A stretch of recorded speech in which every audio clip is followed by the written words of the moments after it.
ମୋ ନାଁ ପ୍ରଭାତ କୁମାର ସାହୁ ପତାବିରା ଥାନାରେ ସନି ସୁଟର ଅଛି ଆଉ ଲାଦେର ଛକ ପାଖରେ ବୁଢ଼ୀ ଅଜାଣତ ଗୋଟେ ଗାଡ଼ିଟା ଗୋଟେ ଆକ୍ସିଡେଣ୍ଟ କରିକରି ସେ ପଳେଇଛି। ସେ ବୁଢ଼ୀର କୌଣସି ପରିଚୟ ଜଣାପଡ଼ୁନି। ଗୋଟେ ଅଛି ନା ଗାଡ଼ିଟା ଗୋଟେ ବୁଢ଼ୀଟାକୁ ବାଡ଼େଇ ଦେଇକରି ପଳେଇଛି। ସେ ବୁଢ଼ୀଟା ତାର ପରିଚୟ କିଛି ଜଣାପଡ଼ୁନି। ଏଇଟା ବାସ୍ତବ ପୋଷ୍ଟମର୍ଟମ୍ ସରିଲା ପରେ 72 ଘଣ୍ଟା ପରେ ଏଇଟା ଆମର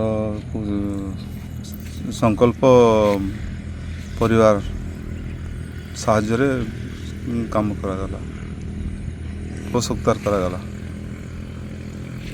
नमस्कार देवाशीष डांग संकल्प परिवार आज्ञा लादेरपाली छक्रे किसी दिन आगु गोटे एक्सीडेंट होता गोटे 60 वर्षर वृद्ध महिलार मृत्युवरण करते जहाँकि बरगढ़ DHH अना होता सेनु मृत्यु हो सारा पर आमर पताबिरा पुलिस 72 घंटा अटकिले ताकर परिचय अनुसंधान कली किंतु कौन परिचय ना पाइली जेमती लगे पताबिरार आईसी संकल्प परिवार को अनुरोध करते कि शव सत्कार करवार लगे।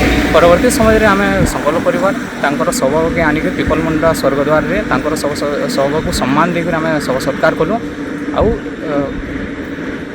राति हो।